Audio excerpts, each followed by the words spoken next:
সময় এক গভীর বনে বাস করত এক চতুর শিয়াল আর এক বোকা শিয়াল। চতুর শিয়ালটি ছিল খুব ধুরন্ধর, মগজ চালাতে ওস্তাদ, সুযোগ পেলেই নিজের মাথা খাটিয়ে খাবার জোগাড় করত।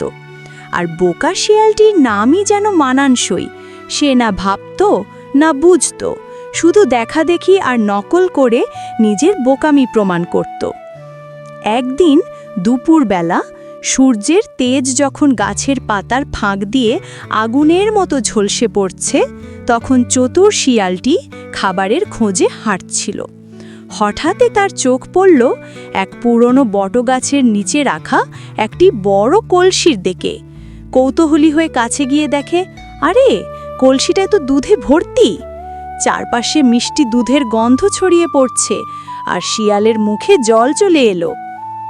শিয়ালটি প্রথমে মুখ দিয়ে কলসির ভেতর ঢোকার চেষ্টা করল, কিন্তু গলাটা এত সরু যে তার নাকও পুরো ঢুকল না। এরপর সে সামনের পা দিয়ে ধরতে গেল, কিন্তু সেখানেও ব্যর্থ।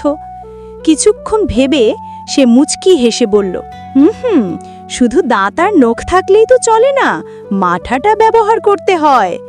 অতঃপর সে ধীরে ধীরে কলসিটাকে কাঁধ দিয়ে ধাক্কা দিল।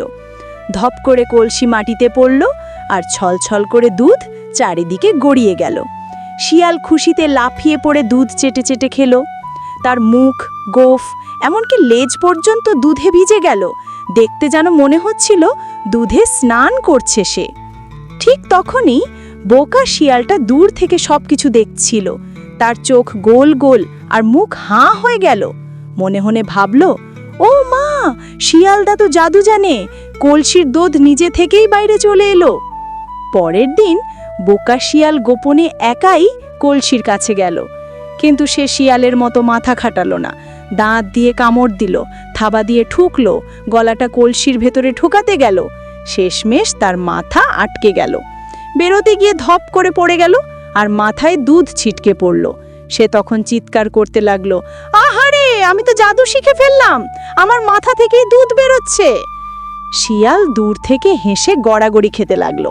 সে কাছে এসে বলল, শোন বোকা ধাই, এটা জাদু নয়, বুদ্ধি। বুদ্ধি খাটাও, তবেই মজা পাবে। কিন্তু বোকা শিয়াল তো একেবারে একরোখা। সে ভাবল, না না, শিয়াল আমাকে ফাঁকি দিচ্ছে, জাদু জানলেও আমাকে শিখতে দেবে না। এরপর থেকে প্রায় প্রতিদিনই সে লুকিয়ে কলসির কাছে যেত আর দুধ চুরি করার চেষ্টা করত। কখনো কলসির ভেতরে গিয়ে আটকে থাকত, কখনো দুধে পিছলে পড়ে নাকে মুখে ঘা করত, আবার কখনো নিজের লেজ ভিজিয়ে পুরো শরীর সাদা করে ফেলত। একদিন তো গ্রামের লোকেরা দেখে ফেলল তার সারা গা দুধে ভিজে, দেখতে যেন একেবারে দুধ ভেজা ভূত। সবাই মিলে হো হো করে হেসে উঠল। চতুর শিয়াল তাকে বারবার সতর্ক করল, শোন ভাই, বেশি লোভ করো না, শুধু দেখাদেখি করলে সর্বনাশ হবে। কিন্তু বোকা শিয়াল তার কথা কানে তুলল না, বরং সে গর্ব করে বলতো, আমিই আসল জাদুকর, দুধ আমার হাতের তালুতে নেচে আসে। অবশেষে একদিন যা হবার তাই হলো। রাতের বেলা দুধ খেতে গিয়ে সে অন্ধকারে কলসি আর কুয়োর পার্থক্য বুঝতে পারল না। কলসির বদলে সে সোজা কুয়োর ভেতর জুপ করে পড়ে গেল। চারপাশে শুধু জল আর তার চিৎকার, বাঁচাও, আমি তো দুধের বদলে পানিতে পড়ে গেলাম। কেউ তাকে বাঁচাতে এলো না। শেষ পর্যন্ত নিজের বোকামির শিকার হয়ে সে মারা গেল। গল্পের শিক্ষা, যারা শুধু নকল করে আর বোকার মতো কাজ করে, তারা একদিন নিজেরাই সর্বনাশ ডেকে আনে। চতুর হওয়া মানে খারাপ কিছু করা নয়, বরং মাথা খাটিয়ে ঠিক পথে চলা।